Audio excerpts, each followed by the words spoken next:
Hey everyone, today I'm going to talk about bringing brands to life in special projects. So over hundreds of projects over the last decade that we've worked and collaborated with different brands on, there's been one consistent factor that lent to the way that we've interacted with those brands in terms of trying to deliver the best possible work for that project. And I'm going to run through a few principles on that, but the overarching idea is that it's something that sometimes you have to get outside of yourself to solve the problem. So often we come into a project where there's a very strong creative vision defined by the project owner, whoever they are, whether it's Fox Sports or Guns N' Roses or Aerosmith or Tottenham Hotspur, any of these project owners. And what they're trying to do is to creatively translate what the brand is into these unusual events, whether they be stadiums or broadcast sets or warehouses or for a world tour across many different stadiums, arenas, festival spaces, etc. So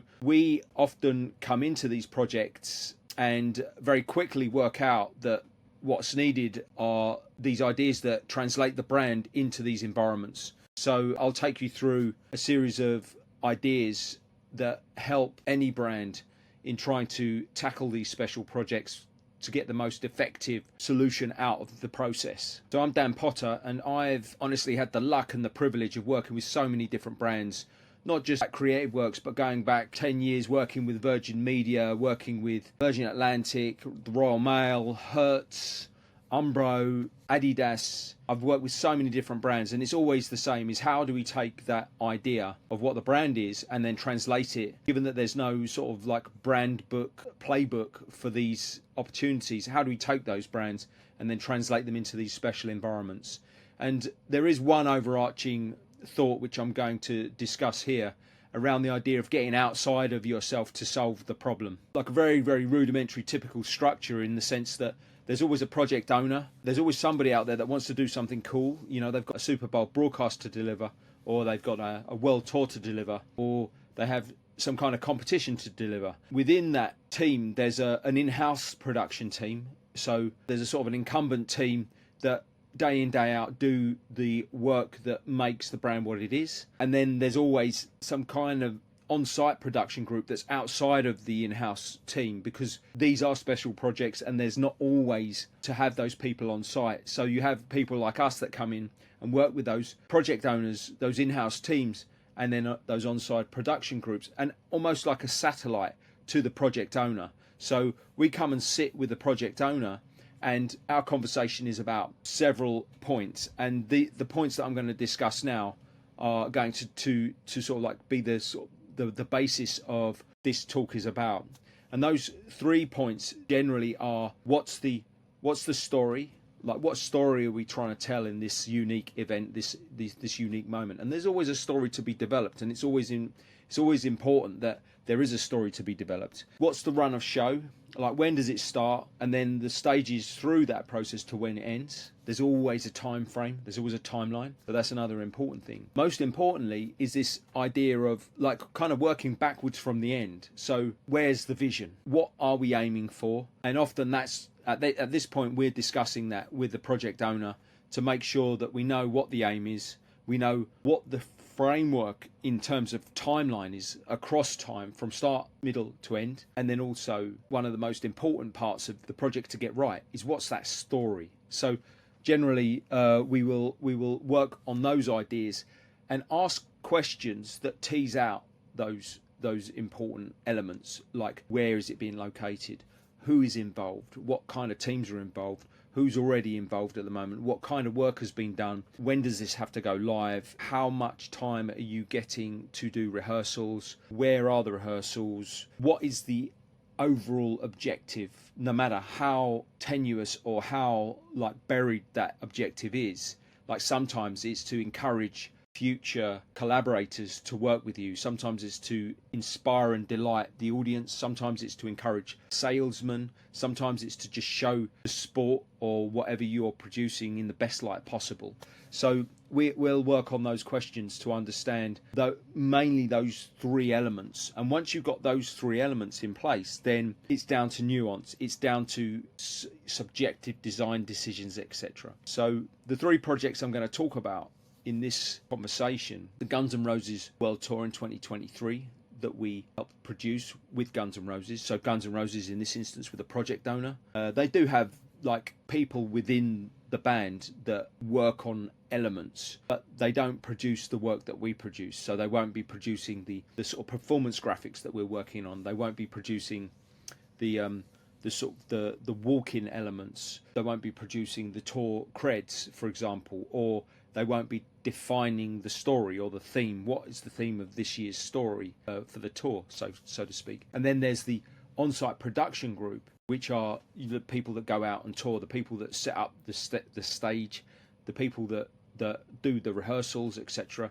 And they work very close to the project owner. In this case, Guns N' Roses, it's the band management, and we work tightly with the band management and include anybody that's within the camp, within the band's camp, in terms of developing the ideas to what extent that needs to be involved. And then we also include and direct and inform and support the on-site production group. So that's the first project I'll be talking about. The second one that I'll talk about, 2020 Fox Sports Miami Super Bowl set. And again, that one had a project owner. In this case, it was the madmen at Fox Sports, Gary and Dolan. And we would work tightly with those guys to ensure that what we were developing spoke to the brand's values and teased out what was important to them in terms of how they wanted to be presented in that space on Miami Beach for their Super Bowl broadcast set. We also worked with Fox Sports in-house production team where we could. And there was also an on-site production group, which Fox Sports do have specialists. Rod Conti is an important person there in terms of how they take what they're doing as a brand and then implement it into these unique special spaces. So I'll talk about the Miami Super Bowl set and how we brought that to life. And then on the other side of that, I will also talk, the third project will be the Junior Eurovision project. And I will point out where we developed the ideas and the conversation around run of show, where we developed the ideas around story, and where we developed the ideas and just as importantly about vision. Once you know vision, once you know story, then you can then expand that out into the actual project itself. So here's the early storyboard develop on, but this gave me the framework and the key. This is the first thing I did really in terms of going, right, what's the start, middle and end of the show. And this was what I shared with the band and really just outlined quickly how each part would, and I work in a sketchbook, and I kind of move things around a little bit, and then I'll take it into Photoshop, and then I might mess around with things. But this was really all from the sketchbook. Ultimately, this was me sketching the thoughts out. And so I make little notes in terms of color script as well, and that's to sort of help in the lighting design, where I'm collaborating with the lighting designer. In this case, it was Terry Cook, who is extremely collaborative and a very good individual. And so this helped me determine a framework for not only the band but also for my team, to say, look, this is what we're aiming for.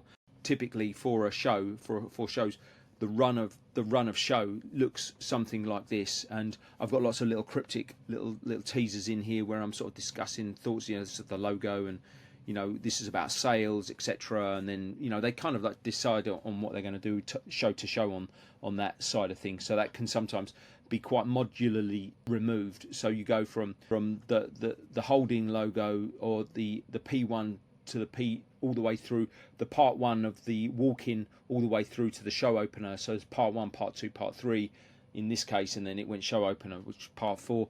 But we start blocking out the show, and this kind of just loops really between these three things, and then bang, when the boys are ready, when they're ready to take the stage, we hit the show opener, and then it goes into the first song, and there's a little show there's a song transition thing there where I was deciding it was a branding element. I think it changed to be some kind of just like iconic element rather than like something iconic in there. It was the samurai, like the samurai mask, and then it goes into the show, and then goes all the way through all the big hits, again identifying all the individual elements, song transition. So once the show gets going, then we get to the encore and then the bow, and then the encore is like typically could be like coma patient don't cry. These were just like work in progress placeholders, but a lot of these were in the show and they're fixed, permanent fixtures in the show. It's So Easy, Brownstone, Democracy, Slither, Jungle. These all are mainstays of the show, and they as we saw in the 2023 tour, they threw in extra songs and changed it up a bit, which we don't get to know until they go on the tour, and then we've got to work out how we sort those out. So this was important to establish run of show, and then as I progress with the build of the show, I then start to create thumbnails for each section, so that the team, so that the band, so that everybody knows what it's going to feel like at each stage of the show, and that typically looks like that. And some of these I'm using sketches at this point. This was a sketch, and so this one was out of date, and then we had some other ideas for other songs. But I basically work out the run of show at this level. In terms of vision, what I try to do as well, we're very strong on the previs, and I've got animated previs as well of this, but this was a static shot. The opener would look like in the context of the stage, and this wasn't an accurate design of the stage, but just to give a feel for things, for the different sequences. So it kind of set the idea of how we were going to do localizations, and then how things would look within the context. This wasn't finished lighting design either. This was just like placeholder. So as I'm working on a project, I'm always trying to put everything into a previs, so that the band and the key collaborators and stakeholders kind of know what they're getting all the way through, almost as soon as I can in the very, very early stages. So I almost like start a previs almost as soon as the project starts, as soon as I know roughly where that end point is. So we can always be working backwards from the end to make sure that everybody knows what they're doing. So by the time we get to the point where we're seeing it on the screen, it's kind of like what we saw maybe 3-4 months ago. On top of that, we've got everything else done and finished. So in terms of theme, this was quite important. And so this particular sketch was me sort of like at the very, very early stages when I had a written treatment done, and I was thinking about written treatments, but I'd had this kind of idea of a concept called Paradise Gate. And it started with this huge, super maximal, fortress-like gate element that held the audience while they waited for the band to be prepared to get ready. So the audience come in like, an hour, 2 hours before the show, and in that time they take their spaces, they get to the front or get to where they want to get to watch the show, and we set the environment there so that the band and can kind of like get ready, and it's basically a ramping up of the energy. And in this case, this was the opener storyboard. So what I blocked out here was this rough theme of Paradise Gate, and then build this excitement curve up, moving towards the guns, guns, guns, which is typical of Guns N' Roses. There's a guns, guns, guns thing, and then that ending brings the band onto the screaming crowds. And again, this is how I tend to sort of work in blocks. So part 1 to 8, and I worked up the blocks of each of the parts, so that I could basically build this idea around Paradise Gate, entering into like paradise was used in an ironic term because of the way Paradise City, if you read the lyrics to Paradise City, it's a contradiction. In one sense, it's saying that it's a glorious, amazing place, but then when you read into it, you go, oh no, this isn't as good as it's stacked up to. There's lots of problems here. And so that's kind of how I set this up, like Welcome to the Jungle with the snake pit, and then a lot of these things are kind of positive negatives, and so that's how I started to build the storytelling up. Again, one of the most important things about setting up the story is to say, well, what does it look like? What does it look like? So my sort of storytelling speaks to both the story, informs the band and the stakeholders of what this thing is going to look like, and then also tells myself and the designers and the team to go, this is kind of what I'm thinking when we hit this moment. This is what I'm kind of thinking when we hit this moment. And it kind of like almost like foreshadows the work that I take to the animators when we start to block out the animatics. that then determine how things are going to look. And when we're talking about things like a torn apart heart, Chinese burning hands, these are the sort of elements that I use to just indicate to the designers, this is what I'm thinking. Have a go, work into it, and see what you can come up with in terms of what you think you need to do, or how you want to design this piece of the project. And there was this moment where I was describing to the designer, you're running across no man's land. It's a real wasteland, and you've got explosions going off here, there, and everywhere. And in my mind, I was seeing something.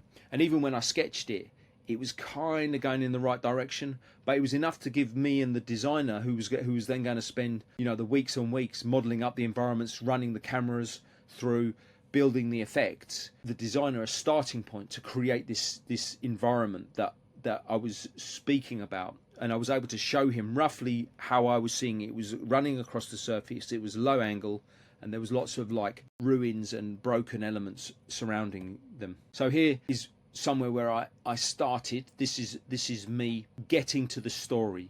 And so it always starts as a written thing, and in the live space we're not dealing with a real story as such. We're dealing with an emotional, intuitive, kind of like immersive thing. So it's not like the story that you would see the king died and then the queen died of a broken heart. It's not that kind of story. It's more of a feeling that leads you into what you're going to experience, which is you're then going to experience the brilliance of your legendary artists performing songs for you, thousands of others. So it's really a kind of like just to capture the emotion of the heart of what we're about to enter, as a sort of like a ritualistic live show inspired collective experience. So again, I'm trying to put the designer in the picture, and as we're working on these ideas, I've kind of like suggested the particle driven environment, and then this is what Mike Wilson was coming up with the particle driven elements, which were these were exactly where we wanted to go, but what we wanted to also do was shape them so they had some form around them. Like these were sort of like cavernous interiors, and like injecting models and elements and assets from previous tours through it. So we are leveraging off of the work that we've done to maximize the future work, always maximizing the future work. And so these style frames were what we then used to sort of guide us in terms of the aesthetic and the idea that we were working to. So we're always working on vision. So here I'm playing with broad themes, that are relevant to Guns N' Roses, but what I don't want is to make them explicit and obvious, like skulls, snakes, guns. Want to do something different with them. But in terms of my thought process and sort of guiding both myself as a creator and informing the band as to what the hell I'm doing, and also to guide the designers, start here with general themes around what's going to be included in the up and coming shows. I then sort of work and play around with ideas like a bass look, a light show look, a sort of a novel look, and then a novel extreme. And this was my sort of like explanation of taking a skull, transforming it with light, adding to it with novelty, and then moving it way beyond. And that was largely the DNA for all the song-based stuff that I worked on when I was working up an idea, say whether it be for Rocket Queen or whether it's for Brownstone. Those were the sort of terms that I was relaying back to the designers, but these were where I started from with the team to make sure that they hit the vision. I'm looking at shape language here, so circles, squares, crosses, triangles and stars, and these were just general shapes that we were using to develop the ideas. And then also what I wanted to do was build environments, so environment ideas like fun houses, like ghost ships, like wrecking yards. These are all ideas that were really loose scribbles, iridescent mushroom landscapes, CCTV eyes, and a lot of these kind of made sense and made it through into the final designs. Like, for example, iridescent mushrooms, that became Live and Let Die. It did start off like that. I was like, Live and Let Die. I didn't actually identify that in the sketch, but my mind was going, as I was working on these ideas, I was thinking, what song would this work to? I also discussed with the team, and again, this is all about shaping the vision, so it's not trying to solve the problem but giving us a good framework to move forward from that will make sense to the designers.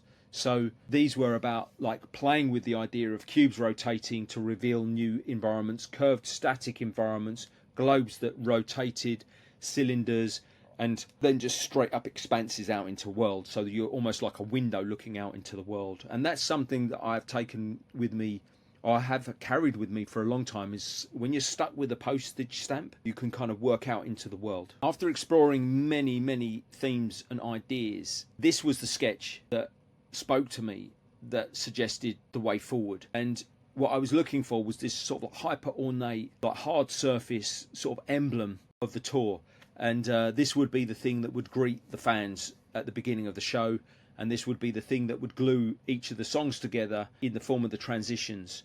And the one thing that I hadn't dealt with at that time was the way that it would transition into the opening story, and using this kind of particle-driven idea that we'd been discussing with the band. This particle-driven sort of like feel was used in the Asia Pacific tour at the end of 2022, when we did find out about Glastonbury. Well, everyone found out about Glastonbury at that point. So this was the sketch that then defined the next steps to take it to the next level, and then develop the actual illustration or the visual that we ended up using to that became the opener. And so here I built up a lot of reference to inform the designers and to sort of like share with them where it could go, yet we needed to get into some like ideas and develop some thoughts. I then sort of like went back and did a couple of other ideas like this one. I think this one preceded this one here, and this was me just like scamping over and getting form and getting it symmetrical.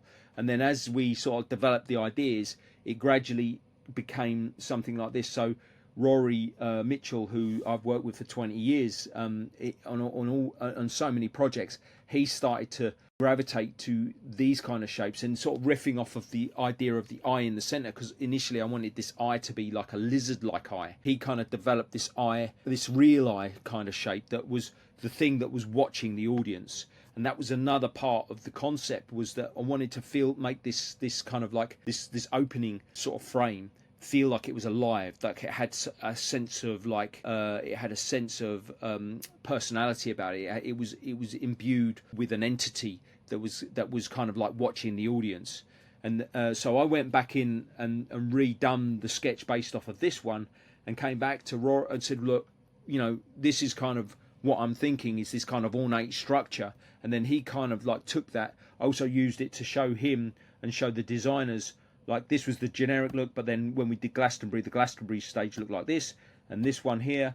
And we gradually started to build up the illustration, a lot of backwards and forwards, until we started landing here. And then we threw it to the band, and the band were like, we like it, but can you just remove the slash and the duff skulls? That was cool. And so we ended up, and this is my sketches to show how I wanted to introduce the Glastonbury British Summertime in there, but like build up some kind of like illustration environment, which kind of ended up looking like this.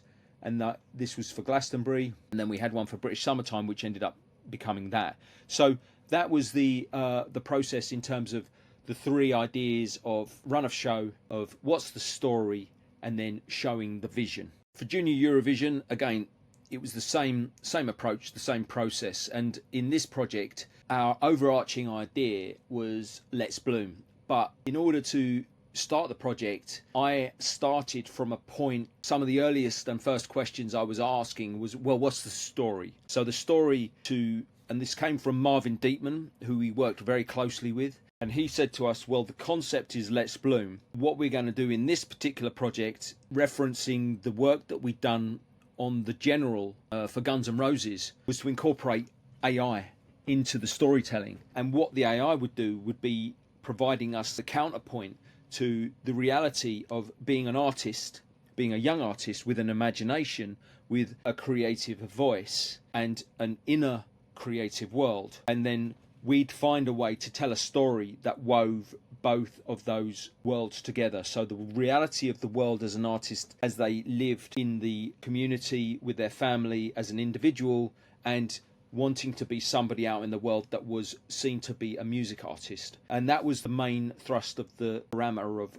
what's the story. We then also discussed run of show, and run of show was around this idea of we were going to also work with a main show opener, interface with a physical, real lotus flower on stage. So our animated opener needed to come out into the physical opener on the stage. So that was important to understand the run of show.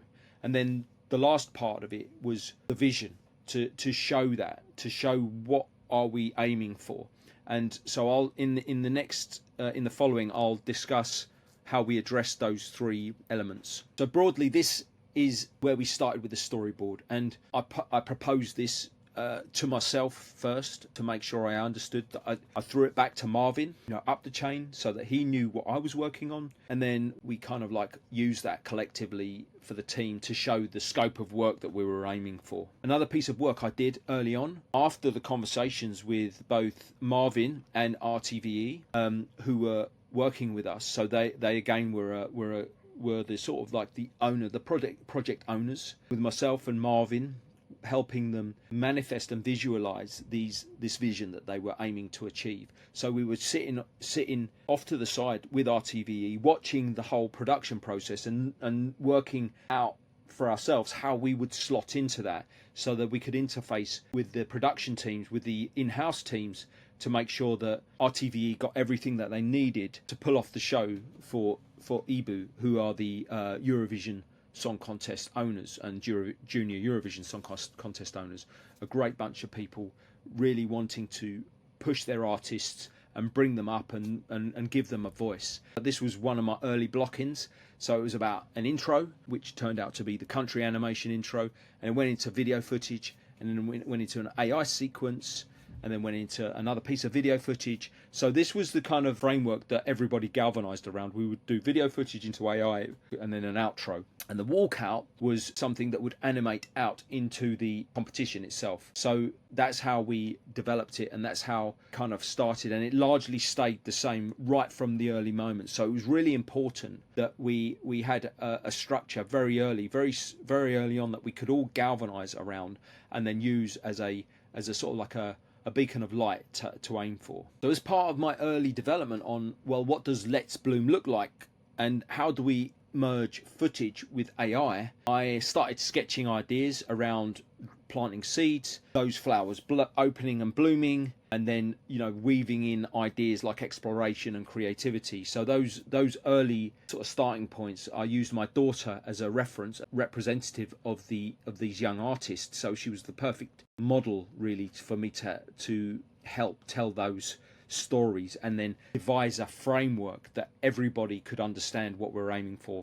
So all the stakeholders up the chain, and all of my designers and my team down the chain, who were going to kind of be like working hard to craft the visuals. And again, so further work, these were key blocking elements that basically described the activities of a youngster going about their life, exploring the world, learning, having fun, doing their hobbies, and then also becoming contestants of the Junior Eurovision. So this was my early sketches to sort of like, for myself, to frame how things would look when we got to the final results. And again, I did a quick storyboard just to show the idea of planting a seed, and then it exploding into a carnation of flowers, a bouquet of flowers. And so these early simple sketches were very useful for everybody to say, okay, this is the motion theory that we're going for, this is the compositional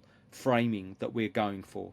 And these happened fairly early on in the project, almost within it was a 3-month project. I think by week 2 I'd had a lot of things down on paper that I could then throw backwards and forwards to the team to make sure that everybody understood what I was doing, and they could then have their feedback back to me. Again, we wanted to develop brand animation, so everything started with a sketch, and then we started to build those style frames. We started to discuss how things would look. I would do paint overs and just show, look, that having a little bit of depth in the Eurovision, having them like a ribbon. And then I would also go through the process of sort of describing to the motion designer how the animation, I am an animator myself, but in this case I didn't have time to sit there and spend 8 hours animating something, so I roughly sketched it out to show how each of the pieces would form in their different layers. So it all came together as a cacophony of like ideas, like strips of flag that then transformed themselves into the logo itself. And here's a version of the animation coming together, one of the earlier versions, just to show how it could work. As we started to build the animation sequences, this is what I would use to describe both, again, up to my collaborators and the stakeholders, but also down to the designers, so we could start blocking these things out. So this was the country opener.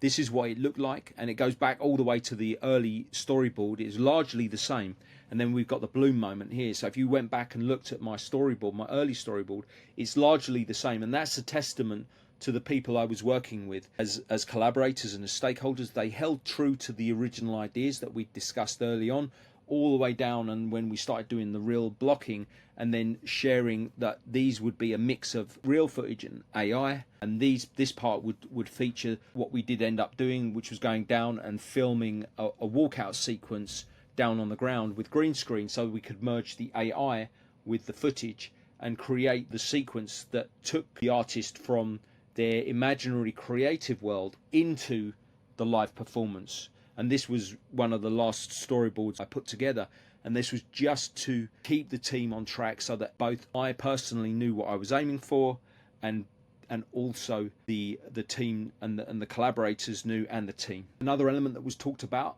very early on was, what does the gate walkout, the end scene look like? And so we explored several sketches, and I did several sketches to discuss that with the team. Started to develop like layouts and compositions that showed the vision. So this is all going to shaping the vision way early, so that we've got a sense of what we're aiming for, and these became the starting points for versions that we then developed, and we went through lots of design development, and they formed the ending to the outros that we ended up creating. One of the more trickier parts of the storyboard, and I kind of got this wrong a little bit early on, but the idea was that you would have like the AI elements, AI, the contestant, the AI part, it would then go into the bloom, and then it would end on this kind of like lotus flower opening up and then revealing the performer. And this was one of the storyboards I used to explain that idea, and that also again got everybody comfortable with the viewpoint that we were thinking of, but also allowed the designers to work on that, so that they crafted the animation that we needed, that ended up bringing the performer on in the right way. I also revised the storyboard a little bit further as well, and this was another version of it where it started with Spain, and then we had a walk-in section, which I'll show now, came into the lotus flower opening, it then bloomed and revealed the eyes. And this was a really good way for me to tell that rather technically creative integration story that we needed to get, so that we got the right elements in place. Very early on, when we were discussing how to bring everything together and how to execute things, one of the ideas was that we would have the walkout sequence of the real artist on the big LED screen. This didn't happen in the end, but the idea was that she would walk past, and then the show would happen. And this was the storyboard that showed that. But also another idea was that we would have the flower bloom, which they kind of used a similar idea for the countries, but I think that wasn't particularly anything to do with us. That was what they were using anyway. But we had different flowers that were blooming and bringing the artists on to this kind of like this visual crescendo that they wanted to achieve for each artist. And another element that is a little bit more of a detail, but again, it all starts with like seeing something in your head and then going, right, how does it really work and look? And this was my interpretation of a sort of like a leaf petal wipe that we wanted to use to transition, to segue between the different clips that we were working with, from the footage, the motion graphics, the AI, and into the live cameras. So there was several content types that we needed to merge together, and this was how we did it. Again, so in order to sort of describe and discuss and relate each environment to this idea of flowers blooming in these environments, I needed to get the designers in the right headspace. I'd already been given really good reference by the creative team that were involved, Mario Ruiz, who shot and directed the opener, in which we worked the motion graphics over. But I needed to explain it to the designers that this is how it was going to animate, and so I did quick little sketches over frames of it, so that we could establish the proper way to work on these, and the way that the designers understood we needed to have. So for Fox Sports, we developed a Super Bowl broadcast set content package. This one started off as a sort of an opportunity to do something with Cletus again. We'd worked a lot with Cletus over the last decade for many projects from 2014 to 2017, 2020, and we'd done a lot of work. So they came to us with this idea, and again, it was one of the key things was like, okay, what are we trying to do? And the main thing, run of show wise, their thought was that they wanted to have the set continuously on all the time. So we developed this idea around a story. The set's always on, there's a downtime loop, and then it goes into on the hour, every hour, a Super Bowl show, which was a minute and a half, 2 minutes long, a fanfare. And so that's what we designed. So we designed this kind of like run of show, which also incorporated scores and extra elements that would then help Fox Sports deliver their Super Bowl message across this like 24,000 pixel raster that we developed. So that was the first thing, was run of show. The story, that became an interesting conversation. And so what I did, in order to sort of like find the right solution, I gave them several options. They had a different theme about them. You know, prepare to win, hero's story, the path to victory, the quest for the trophy, and the games on Miami, masters of the universe, and actions and words. So I went through these Fox Sports, and my thought was, you know, I wanted to make it interesting and exciting and like highly evocative and visceral and like high impact, etc. It's going to be on Miami Beach, and it's going to be like a beacon of light for the brand to show off what they can achieve technologically and creatively for the NFL, for their part in the story of the NFL and the Super Bowl. After going through many different ideas, we discussed it, and their creative director, Gary Hartley, I think this is the direction we want to go. And I was like, man, but this is crazy. This is almost like a sort of, this is a bit like fantastical. It's a way out of what we normally would do. But I did throw my net far and wide on this. I think it was an encouragement from their creative director to do something different. And so this is where I landed, and this is what was chosen. So once the sort of the story was established, once we understood the run of show, we then started to work on the vision. And so this was where I started doing some sketches. This was one of them, a sketch of Cletus up in the air along Miami Beach. So you've got like on one side the ocean, you've got this kind of like twin moon type situation, you've got the Super Bowl in the background, and this kind of for me got me excited in terms of where the project could go. And so I started laying down some vignettes, introducing the key important parts of that story in terms of how we were going to compose the vision. And this was some of the early stuff that I did. You know, he would fly as well. That was the curveball. He would be able to fly. So I kind of showed this idea of him in the sky, but actually confirming that this was a flying suit that he had been built. And we modelled up the jets that went into the back of each part of his armour and added them to the existing model, which was a model that they'd spent many months building and refining and developing as a chief brand asset. So again, this for us was something that was, we were not only playing with their key asset, Cletus the robot, but we were also augmenting it and adding to its story. Developed several vignettes, like him diving and swimming under the surface. So I sketched up a couple of ideas that showed those thoughts, because it's one thing to say it, but what I wanted to capture was this: no, these are the poses that he's going to strike. These are going to be different poses: the flying pose, the swimming pose, and then several other poses that I developed as we went through, like rising out of the water and the crackling lens. And these were really early sketches to show the visual storytelling and how we were going to integrate it into the run of show. So everything kind of linked: the story, how we were going to tell it across time, and then what each frame looked like as a sort of like a composition, what this place would look like and how we would model it. And these were early sketches, and I ended up developing this a little further into something more like a stadium that was embedded into a meteor. Also, I wanted every part of this to be mechanical, so like mechanical palm leaves. And so in order for me to start that process with the designers, so they could start modelling up the assets, so that we could start bringing this world to life, these were some of the early sketches that I did to help them understand the direction that things could take. I continued developing the story and like working up ideas on what the environment looked like and how it was going to react, and you know, reflective elements in the environment. And it was like almost like a wall of mirrors, and he was running fast and he was trying to get to the touchdown effectively. And I kind of like kept sketching out compositions and stories, and like the ball traveling to the hand, and then started working on further ideas around, like, you know, looking at the universe and coming into sight with the Lombardi Trophy in the background, touch on Miami, and then like the ball summoning to Cletus and off he went. Then he's running through these environments, he's leaping through spaces, and then he gets to the finale where he's there. Early on I had two Cletuses, but in the end we went with one. So these were early storyboards that were guiding us in terms of our final direction. And then the last thing I did, one of the things I did, was to sort of define how it would look, how the stadium would look, how the goals would look, and just the overall structure of the design of the project.